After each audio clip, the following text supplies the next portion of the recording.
E aí pessoal, boa noite, bom dia, boa tarde, enfim, não sei a hora que você está vendo isso, mas vamos lá. A gente vai começar então aí a parte 2, né, do curso, que a gente vai falar sobre leis de Newton, aplicações, né, exercícios e colisões. E, enfim, vamos lá. Dinâmica agora, né? A gente vai estar preocupado com a causa do movimento, né? Claro que a gente leva sempre em consideração o movimento em si, tá? Tudo que a gente viu continua sendo aplicado até mesmo aqui. Então vamos lá. A dinâmica, né? Dadas as características de um corpo, massa, volume, carga elétrica, enfim, conhecendo sua vizinhança, queremos determinar como esse corpo irá se mover. Aí, a partir dos princípios básicos elaborados por Galileu e Newton, né, desses períodos aqui, Newton formalizou as suas três leis usando toda a sua genialidade baseando nos trabalhos de Galileu e de Kepler, né? Aí tem a famosa frase, né? Se eu vi mais longe foi por estar sobre ombros de gigantes, né? Ele, enfim, confessou essa situação. Aí olha só, hoje, né, atualmente, o que a gente sabe? Nós temos interação entre os objetos. Nós temos o eletromagnetismo, né, a força elétrica, a força chamada força fraca, interação fraca, a força forte, ou interação forte, e a força gravitacional. Tá? Então essas são as interações, né, as forças fundamentais da natureza. Agora, quais são essas partículas? Né? Do que a gente está falando efetivamente aqui? Olha só, aqui você tem uma foto aqui de aproximadamente aí 10 a menos 3.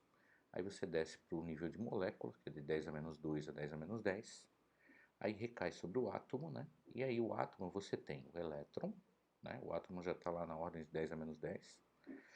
O núcleo, da ordem de 10 a menos 14. Aí dentro do núcleo, né, você tem quem? Você tem prótons e nêutrons, né? No próton e no nêutron você vai ter o que a gente conhece como quark, né? E aqui dentro você tem também os chamados mesons, tá? Que está na ordem de 10 a menos 15 e o quark está na ordem de 10 a menos 18. Tá? Então essas são as partículas aí de interação. Essas partículas, gente, ó, elas foram aqui na natureza, elas foram estudadas como os raios chamados raios cósmicos, tá? Tem inclusive o meson pi, né? Se vocês forem dar uma estudada nisso aqui, por curiosidade mesmo, o meson pi foi descoberto mesmo por um brasileiro, né? Chamado César Lattes. Daí que vem o nome, né? Da plataforma Lattes, que todo mundo tem seu currículo lá na plataforma Lattes, em homenagem ao César Lattes. E dizem, né, pela história que ele deveria ter ganho o Nobel da época, né, mas muitos dizem que era por conta dele ser um latino-americano. E aqui nós temos, né, isso, claro, isso na natureza. Lattes estudou isso na natureza, né, na época dele não tinha ainda condições, pelo menos no início dos estudos dele, não tinha condição a não ser pela natureza, mas ele pegou também, ele descobriu essa partícula e ele também descobriu não, né? Na realidade ele tem como você descobrir algo que já existe, né? Ele só revelou essa partícula para a gente e depois também, né? Quando foi para os laboratórios, ele também revelou essa partícula.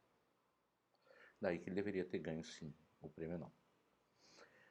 Aí aqui uns exemplos, né? Aqui você tem o LHC, né? O túnel do LHC, fica lá na divisa França com Suíça lá, né?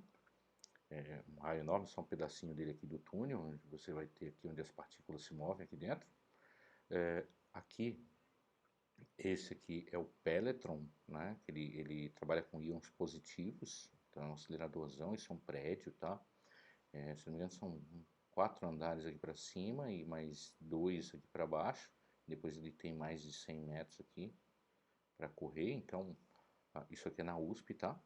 Daqui da década de 70, esse laboratório.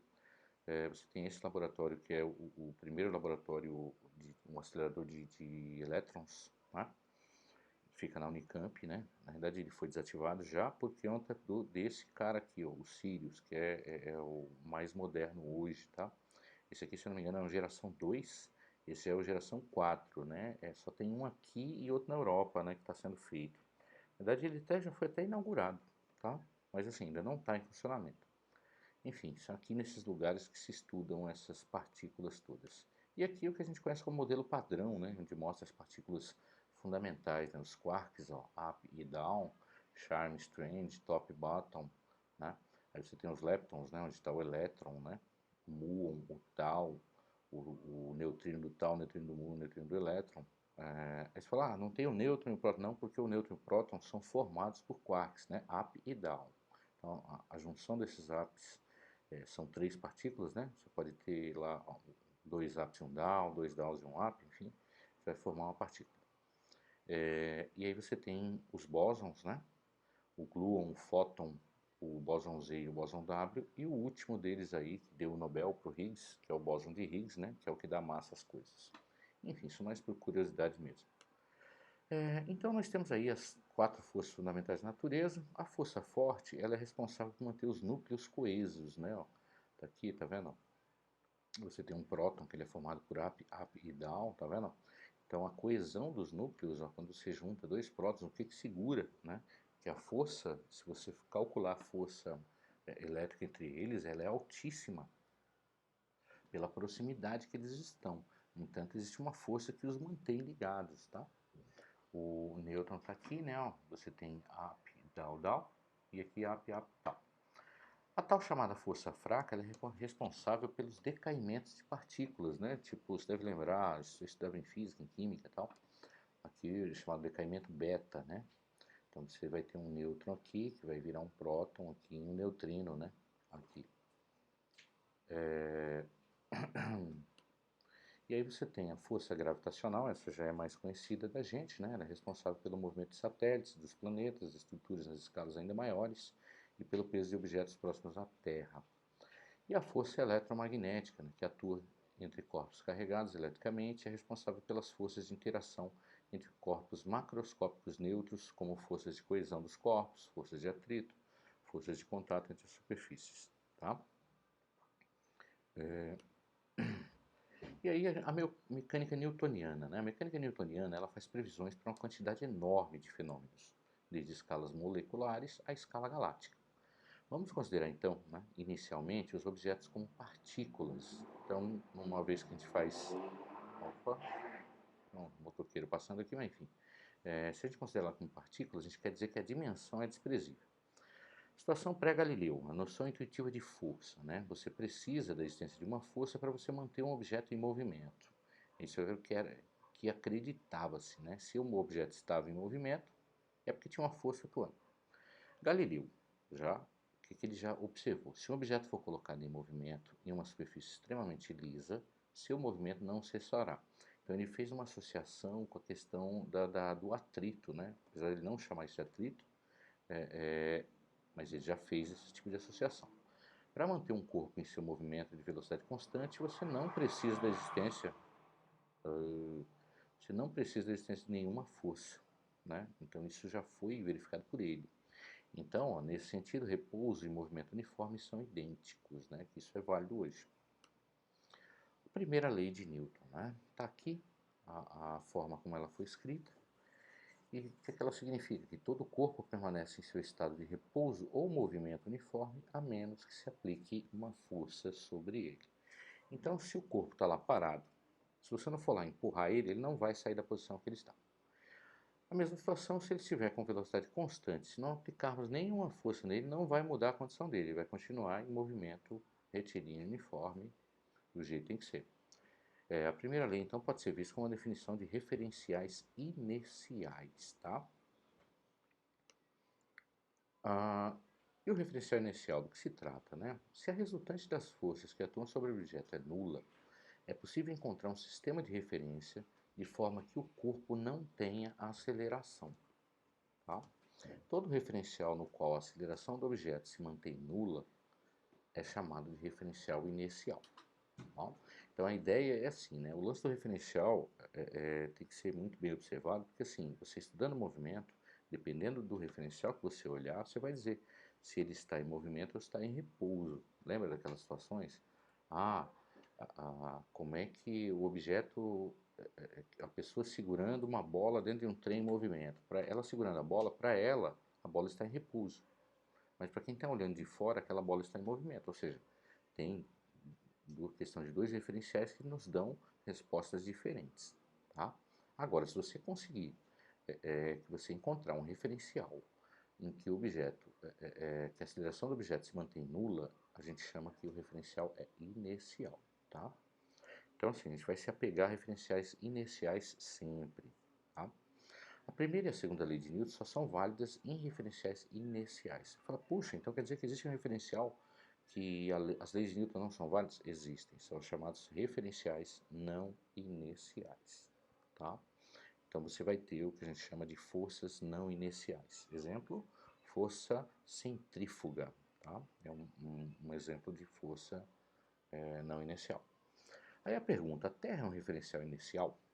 Bem, se a gente for levar ao pé da letra, a gente vai considerar a Terra não inercial. No entanto, quando você trabalha com intervalos de tempo pequenos, intervalos curtos de tempo, aí sim você pode considerar o referencial da Terra como inercial, tá?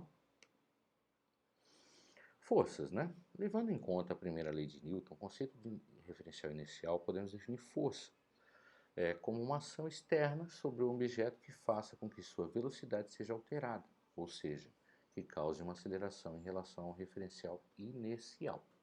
Tá? Em se tratando apenas das forças clássicas, podemos separá-las entre forças de contato e forças de ação à distância. Dentre as forças de contato, você vai ter a força de atrito, a força normal, a tração, a força elástica. Tudo isso aí o nome já diz, você precisa de um contato para que ela exista. Forças de ação à distância, o nome já diz, a ação é à distância, ou seja, você não precisa ter um contato. Você vai ter como representantes aí força-peso e a força eletromagnética, ok? A adição de forças. Bem, forças são vetores, né, gente? A demonstração experimental. Tá aqui um exemplo bem comum. Você tem a partícula, uma força para cá, uma para cá. Isso dá uma força resultante, né? E todas as regras de vetores valem para as forças sem problema nenhum. Aí a pergunta é assim, ó, a força resultante é uma força real? Pensa aí um pouquinho. Bem, se você chegou a essa definição, que na realidade ela não é real, né? A resultante nos dá a entender que se tivéssemos aplicado uma única força com todas aquelas dimensões, né, com o módulo, a direção e o sentido da resultante, você teria o mesmo movimento, tá? Ela só indica isso pra gente, mas ela não é real. Real são as outras forças. Bem, massa, né? Massa é uma propriedade intrínseca de cada corpo, tá? Ela não depende do referencial na mecânica clássica, tá? Quando a gente vai para a física moderna, aí a massa vai depender do referencial e ela pode se alterar. Então ela representa a resistência que um objeto apresenta ao ser acelerado, tá? Então a gente acaba chamando de inércia, né? Muitos acabam com a massa inercial, tal. A medida da massa de um objeto é feita comparando-a com a de um objeto padrão, que é o cilindro de uma liga de platina cuidadosamente guardado no Instituto de Peso e Medidas de Sèvres, na França. A massa desse objeto é de 1 kg, unidade usada no sistema internacional. Está aqui a fotozinha dele. Então essa comparação ela é feita usando a segunda lei de Newton, né? E cadê? Como é que é a segunda lei? A aceleração de um objeto é diretamente proporcional à força resultante que age sobre ele, sendo a massa desse objeto a constante de proporcionalidade. Na prática, a força resultante é igual a massa vezes a aceleração. A unidade você já sabe que o Newton, né? E o Newton, ele é justamente o quê? A força necessária para dar a aceleração de 1 metro por segundo ao quadrado a um objeto de 1 kg, ok? Bem, a terceira lei. Né? A terceira lei todo mundo conhece também. Quando dois corpos A e B interagem entre si, a força FBA exercida pelo corpo B sobre o corpo A tem a mesma magnitude e sentido oposto ao da força FAB exercida pelo corpo A sobre o corpo B. Tá? Então, na prática, FBA igual a menos FBB, FAB, né? Vetorial. Agora é importante, ó, elas atuam em corpos diferentes, tá? Isso é extremamente importante. Então, quando você pensa em ação e reação, você coloca uma força em um corpo, você tem dois corpos interando entre si lá, você no outro corpo você tem que colocar a reação dele, ok? Força gravitacional. Vamos estudar os tipos aí, né? A força gravitacional é de longo alcance e atua entre partículas que possuem massa, tá? Ou seja, qualquer partícula que possua massa, há uma interação entre elas que a gente chama de força gravitacional. Então, existe uma força gravitacional entre você e a mesa aí na sua casa nesse momento? Sim, existe. O problema muitas vezes está que esse produto ó, de massas, ele é insignificante, tá? E como você não tem esse produto sendo muito grande, a gente vai verificar isso em contas, então o valor dessa força é extremamente pequeno. Então ele acaba ficando insignificante e não entrando nas contas, tá? A fórmula então é dada por isso, né? F é menos G sobre vezes massa 1 vezes massa 2 sobre R2 na direção do raio, né? Uma direção radial aqui. Sendo uma das partículas a Terra e a outra partícula está próxima a ela, a distância entre a superfície da Terra e o objeto vai ser muito menor que o raio da Terra, essa força é a que chamamos de força-peso, que é constante e vale, né, usando a formulinha, peso é mg, né, tá direto aqui, onde o g, aceleração da gravidade, é menos gzão, massa da Terra, sobre o raio da Terra ao quadrado, na direção do raio.